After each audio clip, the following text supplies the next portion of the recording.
తాకట్లో ఉన్న మీ బంగారాన్ని విడిపించి ఆ రోజు ఆన్లైన్ రేటుకి కొంటాం. Sharma gold company. నమస్కారం, సుమన్ టీవీకి స్వాగతం. నేను మానస. ఈ రోజు మనతో పాటు ఉన్నారు జ్యోతిష్య రత్న, జ్యోతిష్య చక్ర వైభవ నిపుణ డాక్టర్ రాళ్లపల్లి రవికుమార్ గారు. వారితో మాట్లాడదాం. జూన్ నెల మాసానికి సంబంధించిన మాస ఫలితాల గురించి తెలుసుకుందాం. గురుగారు నమస్కారం అండి. నమస్కారం. గురుగారు, ముందుగా ఈ జూన్ మాసంలో ద్వాదశ రాశులకి సంబంధించి అంటే నవగ్రహాలు ద్వాదశ రాశుల్లో ఏ ఏ స్థానాల్లో ఉన్నాయో ముందుగా వివరించండి. తప్పకుండా. శరదిందు సమాకారే పరబ్రహ్మ స్వరూపిణి వాసరాపీఠ నిలయే సరస్వతి నమస్తుతే. సుమన్ టీవీ ప్రేక్షకులకి నమస్కారం. ఈ మాసం అంటే జూన్ నెల. జూన్ నెలలో నవగ్రహాలు ఎక్కడ ఉన్నాయో తెలుసుకున్నాం. ఎందుకంటే ప్రతిసారి మనం మాస ఫలితాలు చెప్పుకున్నప్పుడు ముందుగా ఏ గ్రహం ఏ రాశిలో ఉన్నాయో తెలుసుకుంటే గ్రహ సంచారం గురించి ఫస్ట్ తప్పకుండా తెలుసుకోవాలండి. ముందుగా వచ్చేసి సూర్యుడు అంటే రవి. అంటే ప్రతి నెల కూడా 15వ తారీఖు నుంచి ఒక రాశి నుంచి ఇంకో రాశిలోకి మారుతారు. సో మనకి జూన్ 15 నుంచి వేసుకుంటే కనుక జూన్ 14 తారీఖు దాకా వృషభ రాశిలో ఉంటారు. జూన్ 15 నుంచి మిథున రాశిలోకి వస్తారు. సో జూన్ 15 నుంచి చూపించగా జూలై 14 దాకా రవి మనకి మిథున రాశిలోనే ఉంటారు. అలాగే బుధుడు వచ్చేసి మనకి మిథున రాశిలో స్వస్థానంలో ఉంటారు.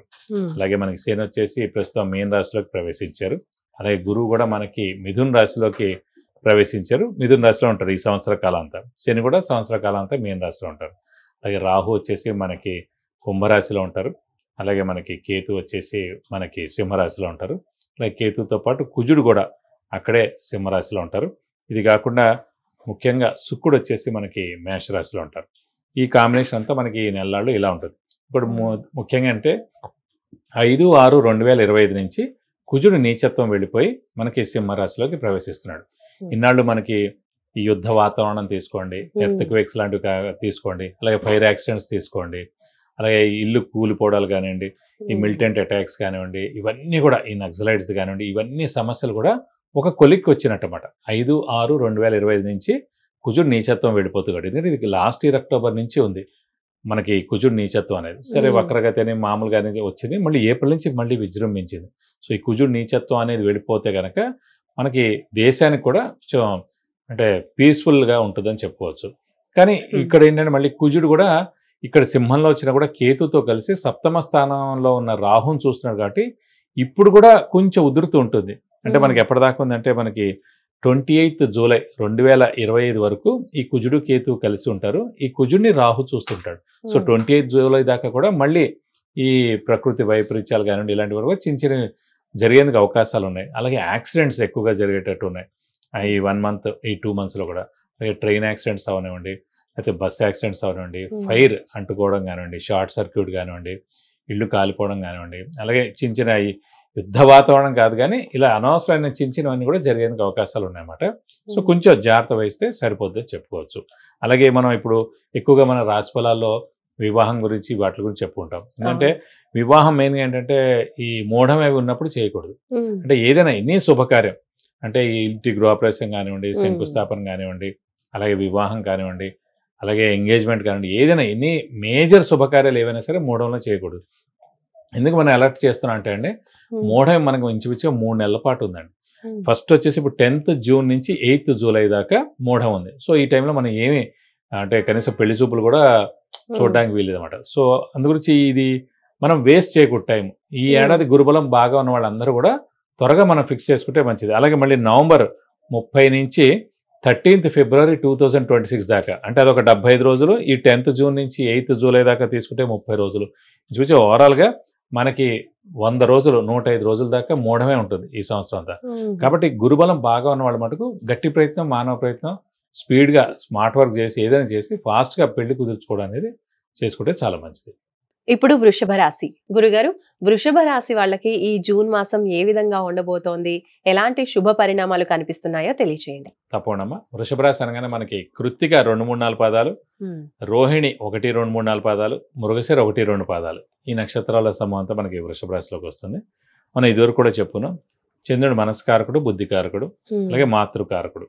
సో ఎవరికైతే వృషభ రాశి ఉందో వాళ్ళకి చంద్రుడు ఉచ్చస్థానంలో ఉంటారు. కాబట్టి ఫస్ట్ తల్లి యొక్క అనుగ్రహం, తల్లి యొక్క బ్లెస్సింగ్స్ పరిపూర్ణంగా ఉంటుంది.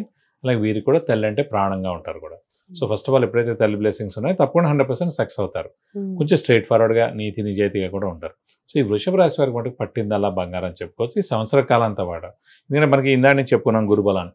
మన రాశి నుంచి 2, 5, 7, 9, 11 2, 5, 7, 9, 11 స్థానాల్లో గురువు ప్రవేశించినప్పుడు సంవత్సర కాలాంతా అక్కడ ఉంటారు కాబట్టి అన్ని శుభ పరిణామాలు జరుగుతాయని.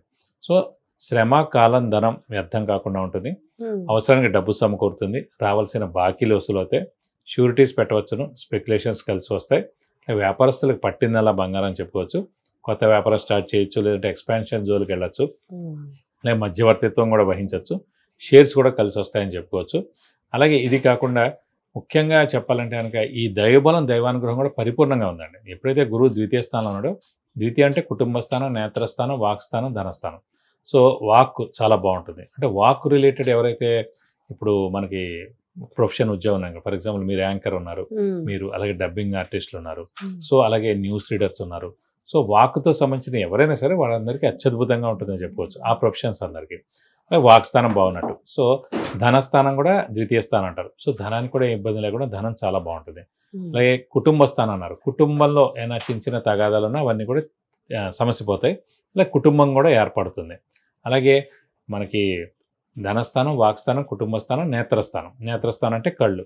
కళ్ళు అంటే మనకి ఆరోగ్యం అనమాట. సో ఆరోగ్యం కూడా పరిపూర్ణంగా చాలా బాగుంటుందని చెప్పుకోవచ్చు అన్నమాట.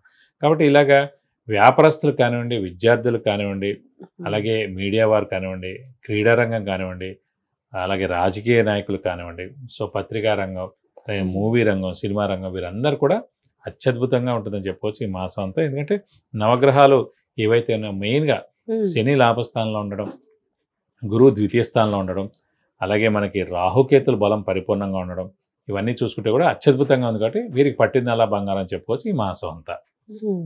గురుగారు, వృషభ రాశి వాళ్ళకి వివాహం కాని వాళ్ళకి ఏమైనా ఈ నెలలో వివాహం కుదిరే అవకాశాలు, వివాహం జరిగే అవకాశాలు ఏమైనా ఉన్నాయా? తప్పకుండా. ముఖ్యంగా ఏంటంటే వృషభ రాశి వారికి మొన్న మే 15 నుంచి గురుబలం స్టార్ట్ అయింది కాబట్టి ఆల్రెడీ ఎప్పటి నుంచో చూస్తుండొచ్చు. సో చూస్తున్నవి కానీ, ఆల్రెడీ పెళ్లి చూపులు అయ్యేవి కానీ ఏవైనా సరే ఖచ్చితంగా కుదిరేందుకు అవకాశాలు 100% ఉన్నాయి. కొంచెం మనమే స్పీడ్ అవ్వాలి. ఇందాక కూడా చెప్పుకున్నాం మనం. ఓవరాల్గా ఈ ఏడాదిలో అంటే నెక్స్ట్ మే లోపల 105 రోజులు ఇంచుమించు చెప్పాలంటే 3.5 months దాకా మూడమే ఉంది.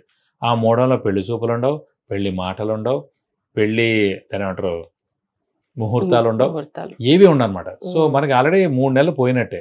కాబట్టి ఇప్పుడైనా మేల్కొనండి. ఎందుకంటే గురుబలం పరిపూర్ణంగా ఉన్న రాసులు ఏవైతే ఉన్నాయో వాళ్ళు ఖచ్చితంగా ఫాస్ట్గా మూవ్ అవ్వాలి, ఫాస్ట్గా పనులు చేయాలి, త్వరగా మనం వెతుక్కుంటే కనుక త్వరగా కుదురుతామండి. కాబట్టి ఇది అత్యుత్తమైన సమయం వృషభ రాశి వారికి. ఖచ్చితంగా 100% వివాహం కుదురుతూనే చెప్పుకోవాలి. ఓకే. అలాగే వృషభ రాశి వాళ్ళకంతా బాగుంది అంటున్నారు కాబట్టి విదేశీ యానం ఏమన్నా ఉందంటారా వాళ్ళ రాశిలో? విదేశీ యానం ఏంటంటే ముఖ్యంగా మన గురుబలం చాలా బాగుంది, శని బలం చాలా బాగుంది కాబట్టి రాశాధిపతి అయిన శుక్రుడు కూడా చాలా బాగుంటాడు కాబట్టి ఖచ్చితంగా మీరు ప్రయత్నిస్తే కనుక ఫారెన్ టూర్ కానీ, విజిట్ కానీ, అసైన్మెంట్ కానీ ఖచ్చితంగా ఉంటుంది. అలాగే విద్యార్థులు కూడా ఎవరైతే ఉన్నారో వారు కూడా ఉన్నత చదువు కోసం ఖచ్చితంగా ఫారెన్ కూడా వెళ్ళొచ్చు. వాళ్ళకి మంచి ర్యాంక్ వస్తుంది, మంచి సీట్ వస్తుంది, మంచి యూనివర్సిటీలో వాళ్ళకి సీట్ వచ్చేందుకు అవకాశాలు ఉన్నాయి కాబట్టి గట్టిగా ప్రయత్నిస్తే 100% వచ్చేందుకు అవకాశాలు ఎక్కువగా ఉన్నాయి. ఇంకా వృషభ రాశి వాళ్ళు ఎటువంటి పరిహారాలు పాటించాలి ఈ నెల మాసంలో బాగుండడానికి? అంటే ప్రస్తుతం అయితే మనకి చతుర్థ స్థానంలో కేతు ఉన్నారు కాబట్టి అది ఒక్కటి కొంచెం మిశ్రమ ఫలితాలు ఇస్తారు కాబట్టి వినాయకుడిని కానీ, వెంకటేశ్వర స్వామి కానీ ఎక్కువగా ఆరాధిస్తే చాలా మంచిది. అలాగే వినాయకుడి అంటే మనకి ప్రతి బుధవారం వినాయకుడి టెంపుల్కి వెళ్ళి 40 ప్రదక్షిణాలు చేయడం, అలాగే ప్రతిరోజు వీలైతే కనుక వినాయకుడి అష్టోత్తరం, వెంకటేశ్వర స్వామి అష్టోత్తరం చదువుకోవడానికి మీకు అన్ని విధాలా మంచి చేకూరుతుంది. రైట్ గురుగారు, ధన్యవాదాలు. నమస్కారం. చూసారు కదండి, ఇది వృషభ రాశి వాళ్ళకి జూన్ మాసంలో రాశి ఫలాలు ఏ విధంగా ఉన్నాయనే విషయాలు తెలుసుకున్నాము. అలాగే చిన్న చిన్న పరిహారాలు పాటించినట్టయితే ఇంకా అద్భుతంగా ఉంటుందని గురుగారు తెలియజేస్తున్నారు. చూస్తూనే ఉండండి సుమన్ టీవీ. నమస్తే.